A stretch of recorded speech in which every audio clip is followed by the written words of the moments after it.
Definitely. You just operate your shield as a stun unless is more of a damage mitigator on yourself. Like, where would you want the stun to be? You know, if I want to get a nice M2 off with a couple stacks up on a random, you know, how would I get it done? And your trance and your stun can be used to do that.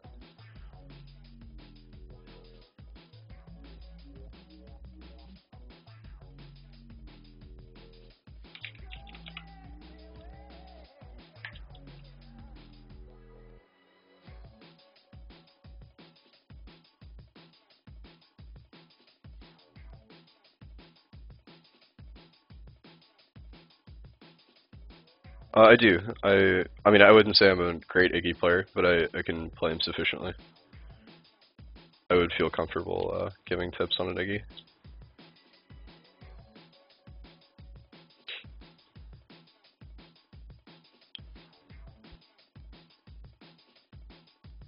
Sure, sounds good.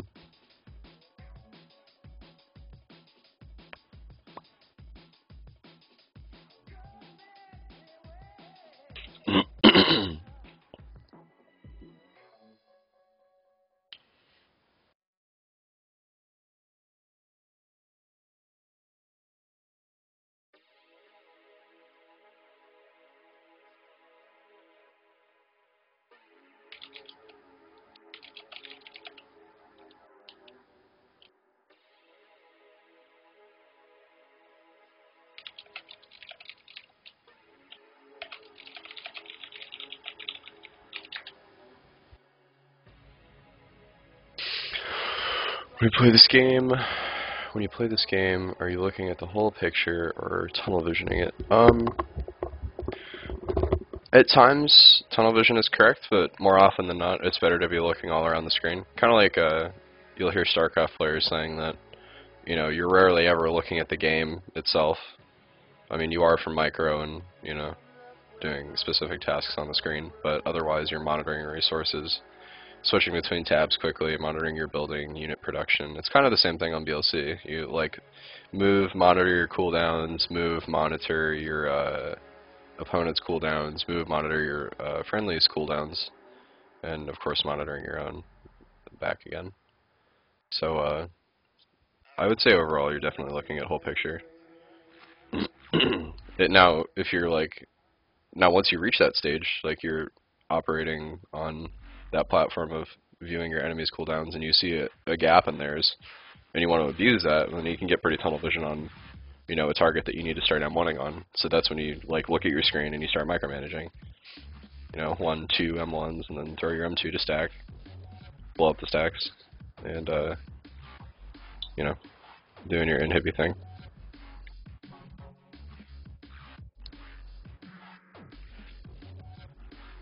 I suppose I should get in the fucking game.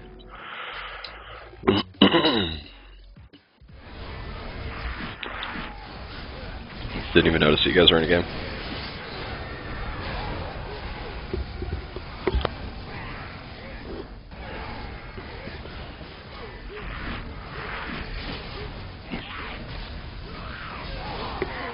Oh man, he killed your Thorn. That's all good. Alright, I'm officially in this game, watching.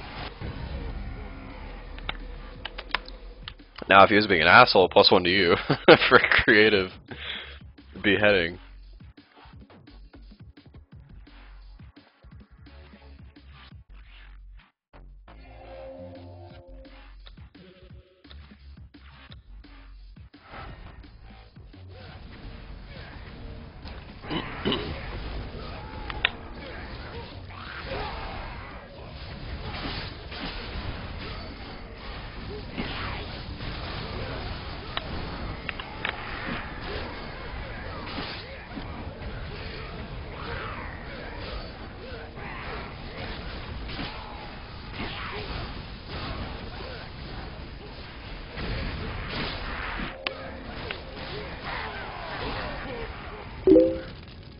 Alright, so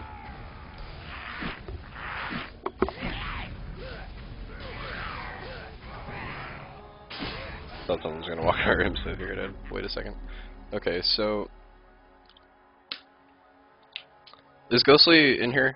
So can Ghostly hear me, rather? Okay. Your caps. Is a BP? I knew it. Someone's coming in. No? Okay. I lied. Is a BP your only resource?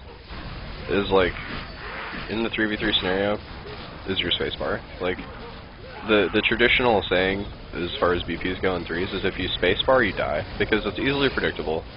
You can see where it's coming from and where it's going, and you can generally throw a move out to hit them before they even get to where their end destination is going to be. So the most profitable line of play in almost every scenario as a BP is to M1 and M2 and E and R and maybe even Fear as much as you possibly can before you have the spacebar. Like, it's kind of a fine line you walk because you have to set a, I don't know, like a point in space that if they cross it or if you reach a certain amount of health, then you have the spacebar, or if you see like a certain amount of pressure coming towards you, you have to kind of feel it out because you don't want to get to the point where you're spacebarring after you take a shit ton of damage because then they'll keep applying pressure. They'll blow all their cooldowns to chase you. But if you do it too early, like that second game, then the Vanguard will just space over to you, and then his friend will follow him, and then it's just like a giant clusterfuck. So I would definitely operate on trying to use M1 pressure.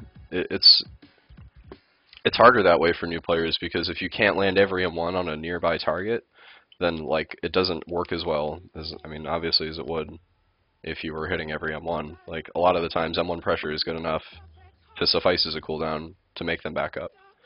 But you definitely want to save that spacebar as like the ace up your sleeve as much as you can. His BP is a very, very powerful healer, but that is definitely the fine line to observe of your class. That's one thing that most BPs die from, more often than not, is spacebarring.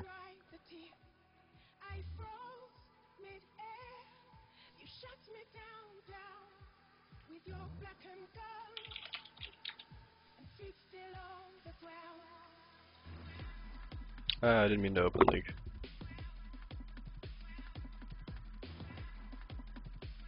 Your basic Iggy strategy is to M1, M1 more, and M1 until they're dead.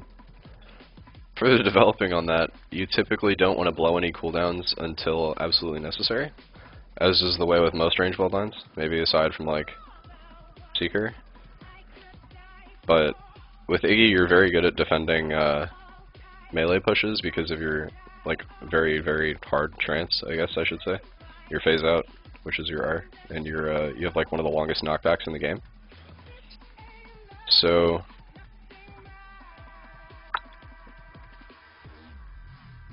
I don't know if there's anything past that on basic strategy. Like you want to use M1 pressure to relieve pressure coming at you.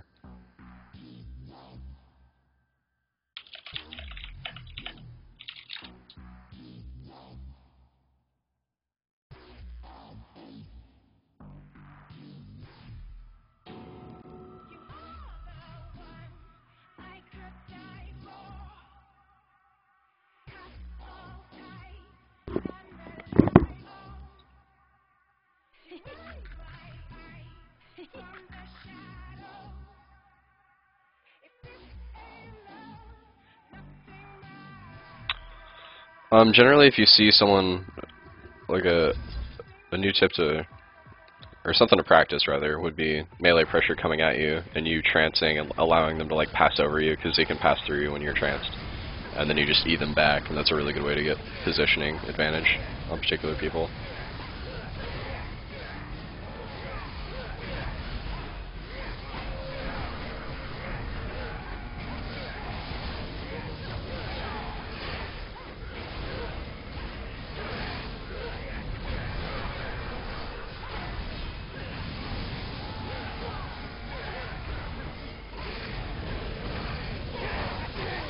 That was good, Ghostly. It may not have worked out in that specific scenario, but that was really good. I watched you. You had the... If you would have hit that blind, you would have been totally fine. Yeah, it's alright. Don't worry about it. It'll happen. You know, we'll be working on these concepts as we further our knowledge of VLC. The 1v1, taking it. There you go. Yeah, that spacing and Eing or Ring and Eing, those are very deadly combos because people can like just get wombo comboed all the way across the map and they have no idea what happened. Because you phase out, can't be hit by anything, blah blah blah. All that jazz. But I like that. If you would have hit that blind, you totally would have been fine. Good stuff. I've been using this for super biggie.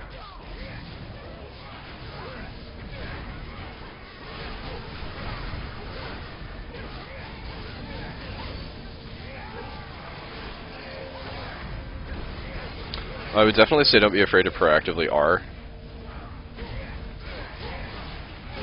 As an igniter.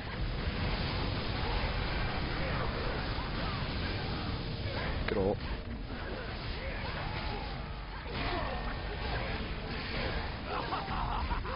There you go.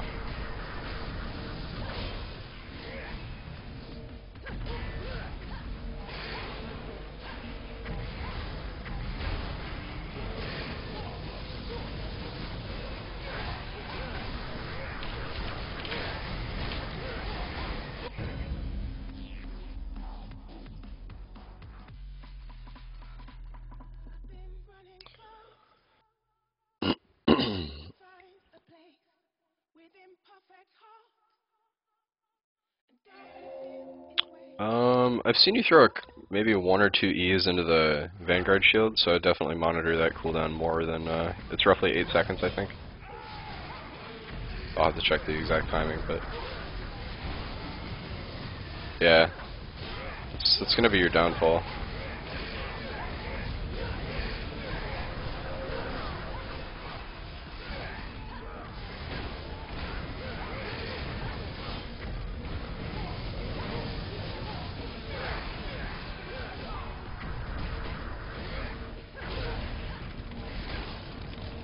Hey, you burned the village, man.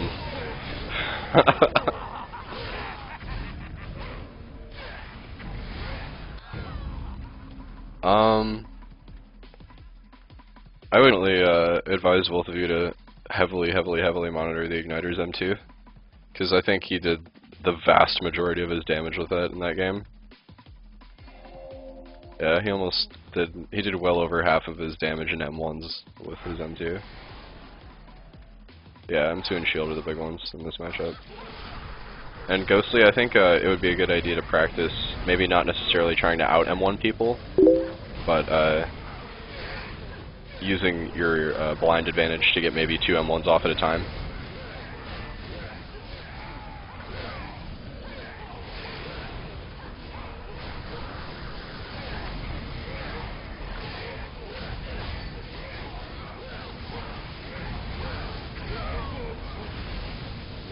Oh man.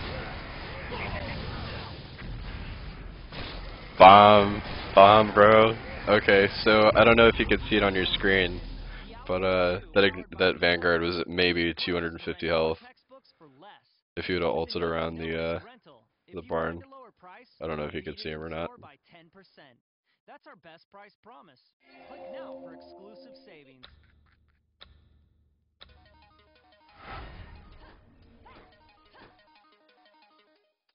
Definitely. I would, it's kind of hard giving advice on a solo queue match when the third player just is operating by a completely different set of rules. It's pretty difficult. It was a really good Volcano combo. I like that a lot. Yeah, just crush that Igniter. He has no dreams, no hopes.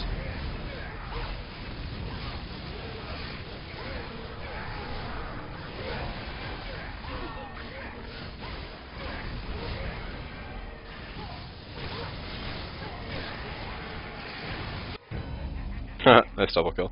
Ghostly, I would work on prioritizing your heals versus your M1s. I saw you got just a bit tunnel visioned on one of the targets. It might have been the BP, I'm not sure. But working on that, kind of keeping yourself broad visioned at all times, not necessarily. It kind of conflicts with my previous tunnel vision aspect that I gave earlier. I think I would just have to say that I don't tunnel vision ever, or you can't, rather. You just kind of have to monitor other people's cooldowns and actively misuse of their cooldowns. So I would, definitely work on watching for engagements that are about to